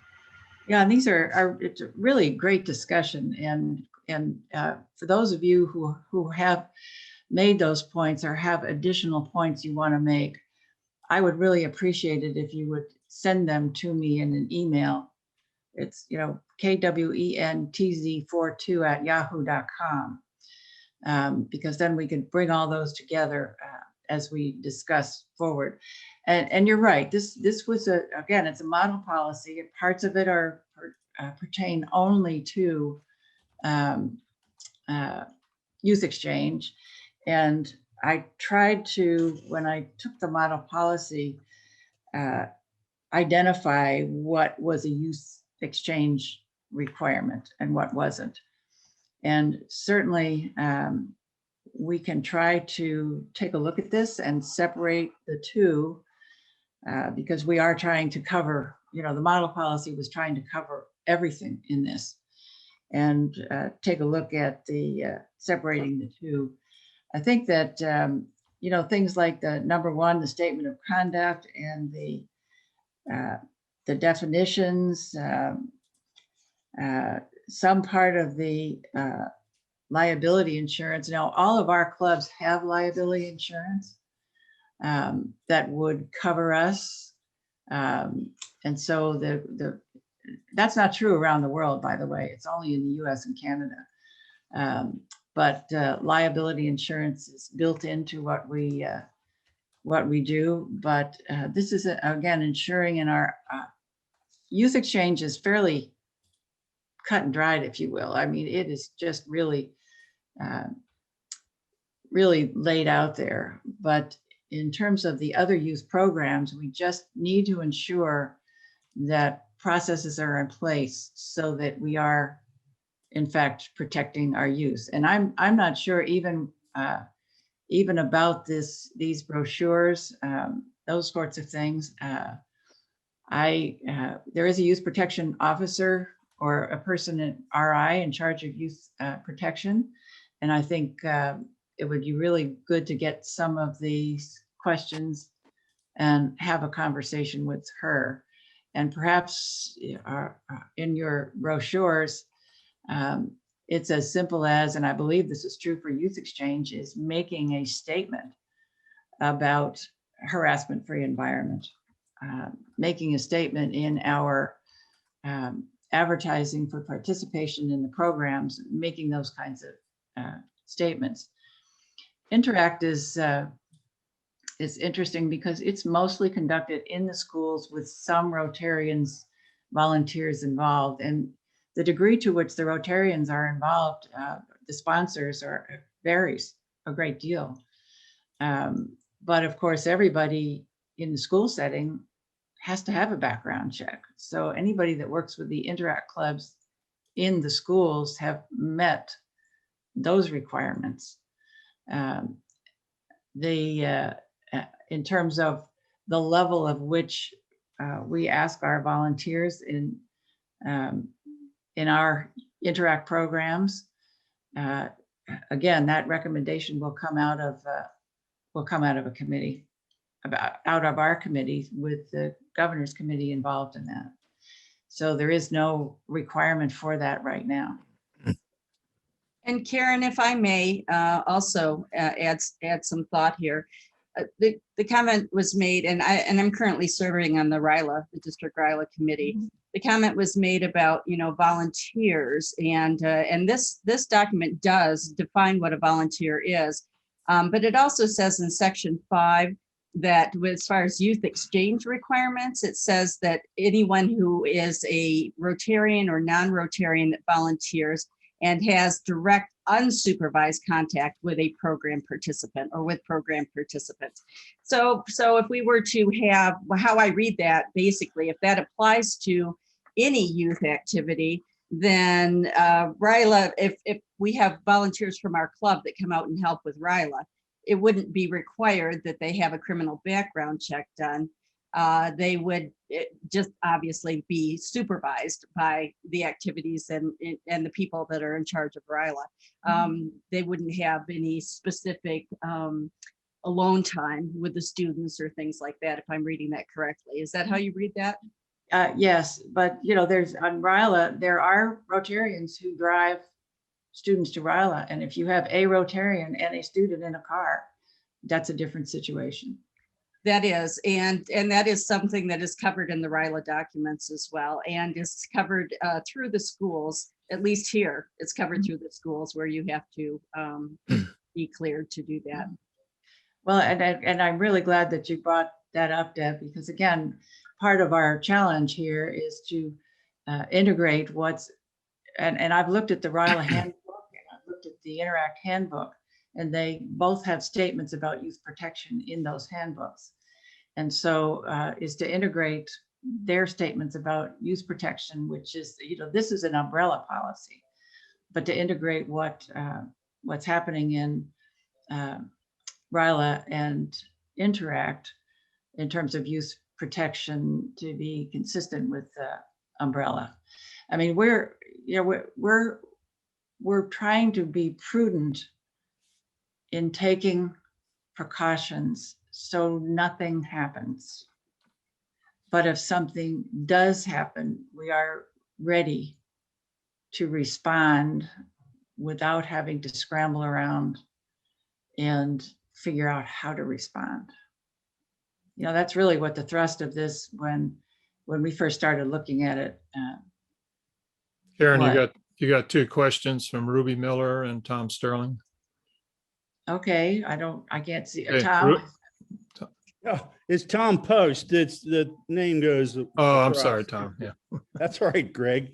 I'm a longtime Scout volunteer, and these days, one of my jobs is to sign off on all adult applications, and it is part of the process. You will get a background check if you are a Scout volunteer, and we actually, as some of you keep up with the news, Scouts has its problems, but they have been greatly minimized, and I take my training every year. So I don't think background checks are a big deal, at least from my perspective.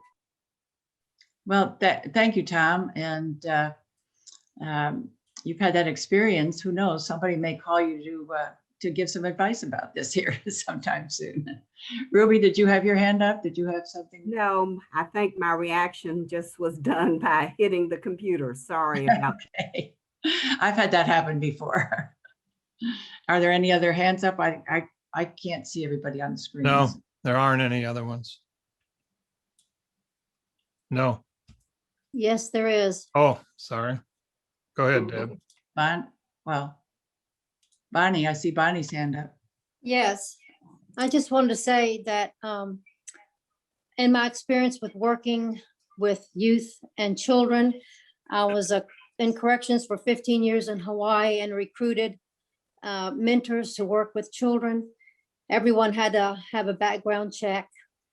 I think that's vitally important for anything that we do with the youth in our Rotary Club. And I am teaching at Goal Academy. I'm going to be offering a leadership class, and I had to get a background check to do that. I'm a police chaplain. I had to have a background check for that. And I think that would be a minimum for people who are working in our clubs with youth on any level. Greg, is there any way to capture everything that's in the chat box? Yeah, it'll be recorded. Yes. Okay, good, because there's a lot of good questions and suggestions in the chat box. And once again, I really like to hear from you as we move forward through this process. I will probably suggest to Governor-elect Cindy that she put out at some point a sort of a call for response, or call for discussion or something like that, so that we can that's good to get the input properly for discussion on these, the various aspects. And Karen, anyone who wishes to can go ahead in the chat box and go down at the bottom. You can click Save Chat and you can save it to your computer and it will come up as a WordPad document for you and you will have that for yourself. So I didn't know that. Is it, where is it, at the bottom or the? Yeah, the three dots next to file and chat. Ah, those wonderful 3 documents. All right. 3 dots do a lot. Oh, 3 dots do a lot. All right. That is fantastic. Okay. Are there any other questions? I don't see any. It doesn't say sheriff. What's that? Okay, if there's no other questions or comments, I think we've got the motion from Bobby to approve the use protection policy. Ron, I'm going to do a roll call. Okay. All right, and well, we need a second on the Oh, motion. I'm sorry. I first. thought we had one. Then we'll do a roll call. Second. I seconded it, Ron. Okay. All right, I have a roll call of electors then. I'm going to do a roll call of electors, yes, no, or abstaining. And if I don't hear anything, I assume you're not present. So Jeffrey Allen. Yes. Naomi Asher. Yes. Oh, thank you. Wendy Oren, Yes. Virginia Babb, Yes. Beverly Bartley, Yes. Megan Belcher, Yes. Timothy Bell, Yes. Vaughn Berger. Vaughn Berger. Okay. Lydia Burke, Yes. David Bluford, Yes. Tracy Boatner,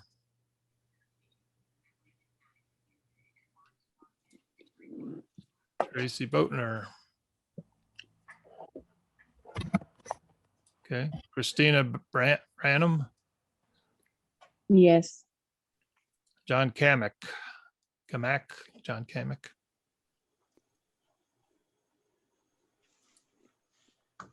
Okay, Eric Carpenter, Yes. David Carroll, Yes. David Chafin.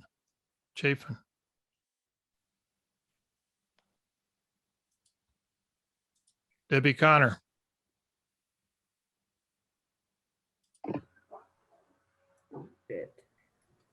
Debbie Connor, Debbie's. is she there? Because I can't see the screen, so. She's muted. Oh, she raised her hand. Okay. I'm assuming that's a yes. thank you. You have to help me because I'm on a spreadsheet. David Yep. Day, Yes. Jason Day, Yes. Richard Deutsch, Yes. Virginia Dyer, Yes. Debbie Farmer, Yes. Cameron, Yes. John Germ, Yes. Don Gibson, Skip this. Don Gibson. Okay, Jim Glass, Yes. Michael Griffin, Yes. Valerie Hale, Yes. Do it. Have to say something. Gordon Hard, We both vote yes. who's that? Gordon? Yeah. Gordon Hard, yes. I don't think he's on, Greg. Okay, thank you. Robert Allen Harris, Yes. okay, John Hines, Yes. Marjorie Hicks, She had to jump off. she's jumped off, okay. Shannon Holland, Yes, but I recommend that the commission or the committee look at further defining things for the clubs. thank you. Joshua Hornberger,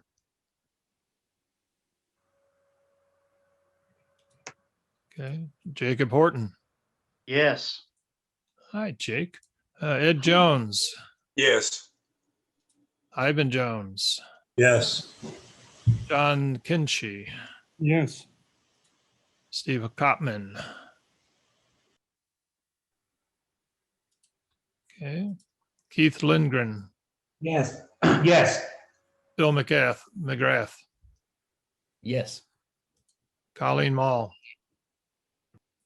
Yes, and I agree with Shannon with reservation that that committee looks at and everybody respond to comments so that it can be better clarified in what's required. Thank you. Megan McClure.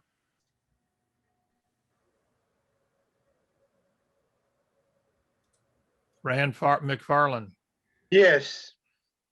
Kelly McNeil, Yes. Ruby Miller, Yes. Dennis Mitchell, Yes. Virginia Morrow. Yes, and I agree with Colleen and Shannon's comments. Thank you, Virginia. Kimberly Padilla, Yes. Emily Rice, Yes, with the same recommendations as Shannon, Jenny, and Colleen. thank you. Mark Ross, Frank Rothermel, Yes. Jim Roxlow, Yes. Tammy Saylor, Yes. Debbie Shriver, Yes. David Sargent, excuse me. David Sargent. Robert Smalling, Yes. Elaine Swafford, Yes. Kristen Urani, Yes. thank you. Terry Whited,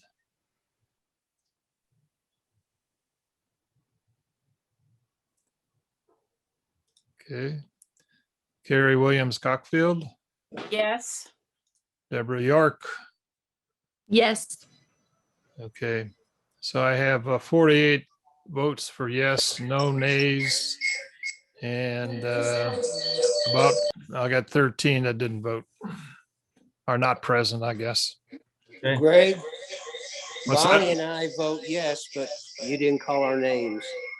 We didn't get electors for you, Norm. Yeah, Okay, I'm sorry. He said he sent them in. yeah, you're not officially elector, yeah. So 48 yes, 49 yeses, no, 0 no's, 0 abstaining, and 13 not voting. Okay, That's so 62. regular resolution 2103 passes with the notations about the comments. So, all right, thanks everybody for your patience and your participation. It's a real good conversation, and I think this will help our district move forward in a lot of areas. Now we need election results for the 2 nominating committee things. So, Greg, I don't know if you or Bob have that or. No, I have that. I'll close the voting. So hang on 1 second.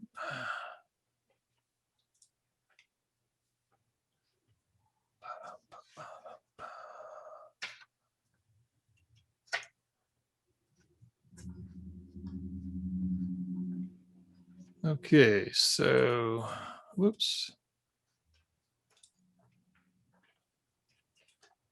See if I can show you this.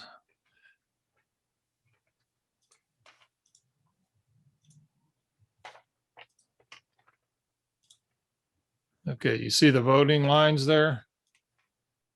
Yes or no? Yes. Yes. Okay. So it shows Bobby Davis, Greg Masiolik, Beth Stubbs, Karen Wentz, and Jack Bailey as the top 5. Okay, and Fred is the first alternate and Frank's the second alternate. Right. And then on the RI committee nominating, it's me by 1 over Jim. So Jim is the alternate. So, right. Okay. All right. Thank you all for voting on that. Let's see. Do we have any old business that we haven't covered? Anybody on the call or District Secretary Patty, anything that old business we need to cover? Any new business? All right, hearing none, I want to thank everybody for Wait. participating. Ron, Yes, go ahead, Bobby. I'm sorry. I'd like to, it's not new business, but it's recognizing something you mentioned last year of getting all the students home from the various countries during the youth exchange students during the COVID event. I wanted to just say special thank you to Bill Nichols and the others on the youth exchange committee that worked tireless hours getting all those students home. And it was a very difficult proposition when flights weren't being allowed to travel in and out of countries. And we even had one student who, after a few weeks, we were finally able to get on a State Department flight to come home. So that shows you the effort they went through to get these students back. And I just wanted to say a note of thanks to that group for doing that. Thank you. Okay, thank you, Bobby. Before I close, I want to remind everyone that after we close, we will have the Bomar Foundation business meeting. And the people who can vote in that meeting are the current club presidents, the past district governors, the district governor line, and the members of the Bomar committee who are specifically named. So all of you are invited to stay on if you wish, but if you don't wish to stay on, you're welcome to leave at your convenience. So with that, I want to thank everybody for your patience and for sticking with us. And I'm going to call this meeting of our Rotary District 6780 business, call it closed. Thank you all for participating today.